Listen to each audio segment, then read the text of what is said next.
Big ಮಾರ್ನಿಂಗ್ಗೆ ಮತ್ತೆ ಸ್ವಾಗತ. ನೋಡಿ, ರೇಣುಕಾ ಸ್ವಾಮಿಯ ಹತ್ಯೆಯ ಬಳಿಕ ಒಂದೊಂದೇ ವಿಚಾರಗಳು ಬೆಳಕಿಗೆ ಬರ್ತಾ ಇದೆ. ರಿಪಬ್ಲಿಕ್ ಕನ್ನಡ ಈ ಕುರಿತು ಇಂಚಿಂಚು ಮಾಹಿತಿನ ಕೂಡ ನಿಮ್ಮ ಮುಂದೆ ಇಡ್ತಾ ಇದೆ.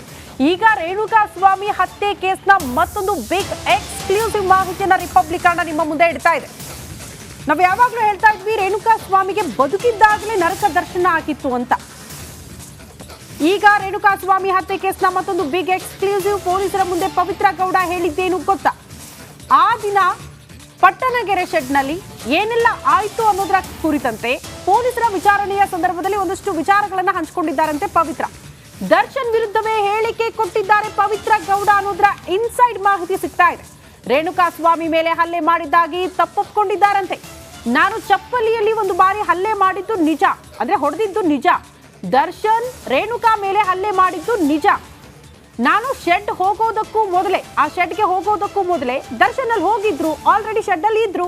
ಪೊಲೀಸ್ ಕಸ್ಟಡಿಯಲ್ಲಿದ್ದಾಗ ಪವಿತ್ರ ಗೌಡ ಈ ಹೇಳಿಕೆ ಕೊಟ್ಟಿದ್ದಾರೆ. ಅಲ್ಲಿಗೆ ನಟ ದರ್ಶನ್ ಅವರ ವಿರುದ್ಧವೇ ಹೇಳಿಕೆ ಕೊಟ್ಟಿದ್ದಾರೆ ಅಂತ ಹೇಳಲಾಗ್ತಾ ಇದೆ.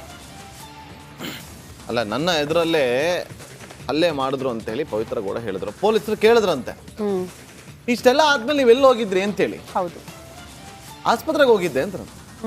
ಯಾಕೆ ಆಸ್ಪತ್ರೆಗೆ ಯಾಕೆ? ದರ್ಶನ್ ಹೊಡೆದಿದ್ರು ಕಪಾಳಕ್ಕೆ, ಒಂದು ಸೈಡ್ ಪೂರ್ತಿ ಊದ್ಕೊಂಡ್ಬಿಟ್ಟಿತ್ತು, ಹೊಡೆದಿದ್ದೆ ಇಟ್ಲಿ, ನಿನ್ನಿಂದನೇ ಆಗಿದೆ ಎಲ್ಲ ಅಂತೇಳಿ. ಇದು ಸತ್ಯ. ಇದು ಪೊಲೀಸರ ಮುಂದೆ ಬಾಯ್ಬಿಟ್ಟಿರುವಂಥ ವಿಚಾರ. ಇವತ್ತು ಪೊಲೀಸರ ಮುಂದೆ ಆಕೆ ಏನೇ ಹೇಳಿರ್ಬೋದು, ಆದರೆ ಇದೆಲ್ಲವೂ ಕೂಡ ಆಗಿದ್ದು ನಿನ್ನಿಂದಾನೆ ಅಂತೇಳಿ ದರ್ಶನ್ ಕೋಪ ಮಾಡ್ಕೊಂಡು ಹೊಡೆದ್ರಲ್ಲ, ಆ ಹೊಡೆದಿದ್ದ ಹೇಟ್ಗೆ ಹೋಗಿ 3 ಅವರ್ ಆಸ್ಪತ್ರೆಯಲ್ಲಿದ್ದರು ಇದೇ ಪವಿತ್ರ ಗೌಡ. ಇದು ರಿಪಬ್ಲಿಕ್ ಕನ್ನಡದ ಎಕ್ಸ್ಕ್ಲೂಸಿವ್ ಮಾಹಿತಿ.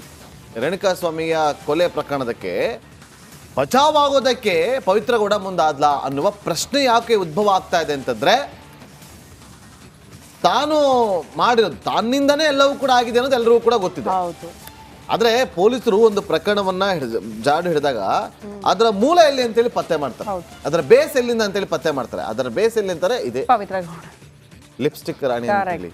ಇವತ್ತು ನೋಡಿ ಪಾಪ ಪೊಲೀಸರಿಗೆ ಅದೊಂದು ತಲೆನೋವು. ಈ ಅಮ್ಮ ಹೋಗಿ ಇನ್ವೆಸ್ಟಿಗೇಷನ್ ಅಲ್ಲಿ ಸ್ಥಳ ಮಾಜರ್ ಮಾಡ್ಬೇಕಾದ್ರೆ ಹೋಗಿ ಆ ಬಾತ್ರೂಮ್ ಅಲ್ಲೇನೋ ಇತ್ತು, ಲಿಪ್ಸ್ಟಿಕ್ ಹಾಕೊಂಬಂದ್ರು. ಪಾಪ ಲೇಡಿ ಸಬ್ ಇನ್ಸ್ಪೆಕ್ಟರ್ ಇವತ್ತು ಅದಕ್ಕೆ ನೋಟಿಸ್ ಅನ್ನ ಎದುರಿಸುವಂತ ಇವರು ಮಾಡಿರೋದೇ ಒಂದು ಇದರಿಂದಾಗಿ ಇವತ್ತು 17 ಜನ ಒಳಗಡೆ ಇದ್ದಾರೆ. ಮತ್ತೊಂದು ಕಡೆ ಹೋಗಿ ಲಿಪ್ಸ್ಟಿಕ್ ಹಾಕೊಂಬಂದಿದ್ದಕ್ಕೆ ಈಗ ಪಾಪ ಮಹಿಳಾ sub inspector, lady sub inspector ಅವ್ರ ಪಾಪ ಇವತ್ತು ಸಮಸ್ಯೆಯಲ್ಲಿ ಸಿಲುಕಿದ್ದಾರೆ. ಹೌದು, ಬಾತ್ರೂಮ್ಗೆ ಹೋಗಿದ್ದಾರೆ ಅಂತೇಳಿ ಎಲ್ಲ ಅಂದ್ಕೊಂಡಿದ್ರು.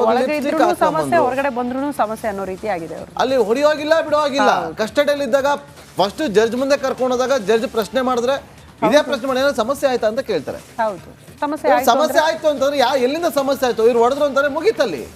ಹ್ಯೂಮನ್ ರೈಟ್ಸ್ ವೈಲೇಷನ್ ಆದಂಗೆ ಅವ್ರು ಎಂಟ್ರಿ ಕೊಟ್ಬಿಡ್ತಾರೆ, ಈ ತರ ಹೊಡಿತಾ ಇದಾರೆ ಅಂತೇಳಿ. ತುಂಬಾ ಮಾಡೋಗಿಲ್ಲ ಆ ತರ.